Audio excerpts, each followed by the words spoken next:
ಶಾಸಕರಾದ ಬಾಲಕೃಷ್ಣ ಅವರಿದ್ದಾರೆ. ರಾಜ್ಯಪಾಲರ ವಿಚಾರದ ಕುರಿತು ಮಾತನಾಡ್ತಾ ಇದ್ದಾರೆ. ಸರ್, ಇವತ್ತು ರಾಜ್ಯಪಾಲರು ಒಂದೇ ಸಾಲಿನಲ್ಲಿ ಭಾಷಣವನ್ನು ಮಾಡಿದ್ರು. ಭಾಷಣನೇ ಮಾಡಲಿಲ್ಲ ರೀ ಅವರು. ಭಾಷಣನೇ ಮಾಡಲಿಲ್ಲ. ಮೊದಲನೇ ಸ್ಟ್ಯಾನ್ಸ ಓದ್ಬಿಟ್ಟು ಕ್ಲೋಸ್ ಮಾಡ್ಕೊಂಡು ಹೋದರು. ರಾಜ್ಯಪಾಲರ ಕೆಲಸ ಏನು ಅಂತಂದರೆ ರಾಜ್ಯ ಸರ್ಕಾರ ಮಾಡಿರ್ತಕ್ಕಂಥ ಸಾಧನೆಗಳ ಬಗ್ಗೆ ಅವರು ಇಲ್ಲಿ ಪ್ರಸ್ತಾಪ ಮಾಡಬೇಕು. ಅದು ಸಂವಿಧಾನದಲ್ಲಿರ್ತಕ್ಕಂಥ ಹಕ್ಕು ಅವ್ರಿಗೆ. ಆದರೆ ಅದನ್ನು ಬಿಟ್ಟು ಅವ್ರು ಏನೂ ಮಾತಾಡ್ದೇ ಹೋಗ್ತಿರ್ತಕ್ಕಂಥದ್ದು ಈ ರಾಜ್ಯದ ಜನತೆಗೆ ಮಾಡಿದಂಥ ಅವಮಾನ. ಸರ್, ಈ ರೀತಿಯಾಗಿ ಇದೇ ಎಷ್ಟು ದಿನಗಳ ಮುಂದುವರಿಬೋದು ಸರ್ ಇದೇ ರೀತಿಯಾದ ಬಿಕ್ಕಟ್ಟು? ರಾಜ್ಯಪಾಲರು ಭಾಷಣ ಮಾಡಬೇಕಾದ್ದು ಸಂವಿಧಾನಿಕವಾಗಿ, ಆದರೆ ಈ ರೀತಿಯಾಗಿ ಭಾಷಣ ಮಾಡೋದಿಲ್ಲ, ಸರ್ಕಾರಕ್ಕೆ ಎಷ್ಟು ಇದು ಮುಜುಗರ ಸರ್? ಎಲ್ಲದಕ್ಕೂ ಒಂದು ಅಂತ್ಯ ಅಂತ ಇರ್ತದಲ್ರಿ, ಅಂತ್ಯ ಬರ್ತದೆ, ಎಲ್ಲನೂ ಕಾಯ್ಬೇಕಷ್ಟೇ. ಈ ವಿಚಾರದಲ್ಲಿ ಸರ್ಕಾರ ಏನಾದರೂ ಕಾನೂನು ಹೋರಾಟ ಮಾಡುತ್ತಾ ಸರ್? ಖಂಡಿತ ಕಾನೂನು ಹೋರಾಟ ಮಾಡ್ತಾರೆ. ಕಾನೂನಿನಲ್ಲಿ ಏನು ಅವಕಾಶ ಇದೆ ಅದನ್ನು ಉಪಯೋಗಿಸ್ಕೊಂಡು ನಾವು ಏನು ಮಾಡಬೇಕು ಅದನ್ನು ಮಾಡ್ತೀವಿ. ನಮ್ಮ ಮುಖ್ಯಮಂತ್ರಿಗಳು, ನಮ್ಮ CLP ನಾಯಕರುಗಳೆಲ್ಲ ಸೇರಿ ಅದ್ರ ಬಗ್ಗೆ ತೀರ್ಮಾನ ಮಾಡ್ತಾರೆ. ರಾಜ್ಯಪಾಲರು BJP ಕೈಗೊಂಬೆಯಾಗಿ ವರ್ತನೆ ಮಾಡ್ತಾ ಇದ್ದಾರೆ ಸರ್, ಏನು ಈ ವಿಚಾರದಲ್ಲಿ ನೋಡಿದಾಗ? ಇನ್ನೇನಂತ ಹೇಳ್ಬೇಕು ನಾವು? ಅವ್ರು ಭಾಷಣನೇ ಓದಕ್ಕೆ ತಯಾರಿಲ್ಲ ಅಂತಂದರೆ ಇನ್ನೇಂತ ಹೇಳ್ಬೇಕು ನಾವು? ಅಂದರೆ ಜನಪ್ರತಿನಿಧಿಗಳೇ ಮಾಡಿದ ಅವಮಾನ ಅಂತೀರಿ ಇದು? ರಾಜ್ಯದ ಜನಗೆ ಮಾಡಿದಂಥ ಅವಮಾನ.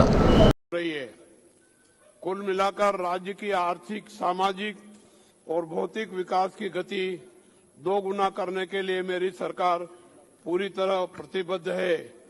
जय हिंद, जय कर्नाटक।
ಶಾಸಕರಾದ ಬಾಲಕೃಷ್ಣ ಅವರಿದ್ದಾರೆ.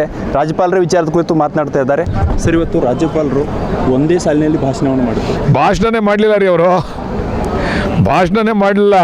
ಮೊದಲನೇ ಸ್ಟ್ಯಾನ್ಸ ಓದ್ಬಿಟ್ಟು ಕ್ಲೋಸ್ ಮಾಡ್ಕೊಂಡು ಹೋದರು. ರಾಜ್ಯಪಾಲರ ಕೆಲಸ ಏನು ಅಂತಂದರೆ ರಾಜ್ಯ ಸರ್ಕಾರ ಮಾಡಿರ್ತಕ್ಕಂಥ ಸಾಧನೆಗಳ ಬಗ್ಗೆ ಅವರು ಇಲ್ಲಿ ಪ್ರಸ್ತಾಪ ಮಾಡಬೇಕು. ಅದು ಸಂವಿಧಾನದಲ್ಲಿರ್ತಕ್ಕಂಥ ಹಕ್ಕು ಅವ್ರಿಗೆ. ಆದರೆ ಅದನ್ನು ಬಿಟ್ಟು ಅವ್ರು ಏನೂ ಮಾತಾಡ್ದೇ ಹೋಗ್ತಿರ್ತಕ್ಕಂಥದ್ದು ಈ ರಾಜ್ಯದ ಜನತೆಗೆ ಮಾಡಿದಂಥ ಅವಮಾನ.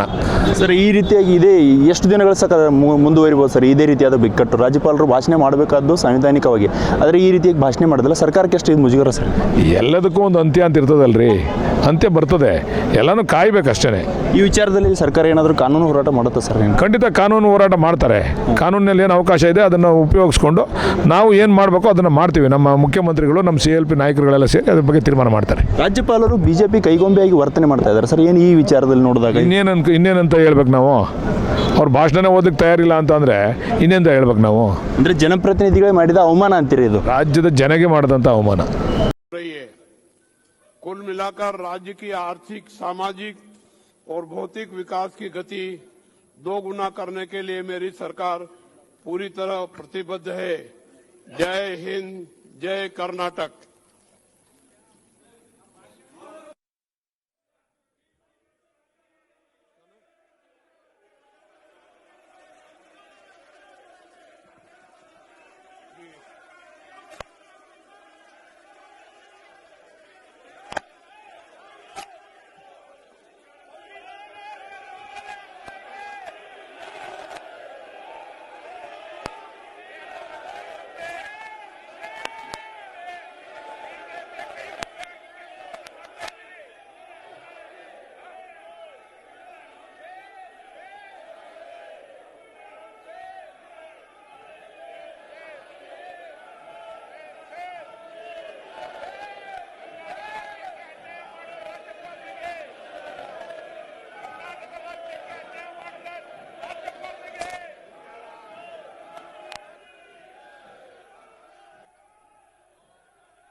ಹೆಚ್ಚಿನ ವಿಡಿಯೋಗಳಿಗೆ ಪ್ರತಿಧ್ವನಿ ಯೂಟ್ಯೂಬ್ ಚಾನೆಲ್ ಸಬ್ಸ್ಕ್ರೈಬ್ ಮಾಡಿ, ಬೆಲ್ ಐಕಾನ್ ಕ್ಲಿಕ್ ಮಾಡಿ.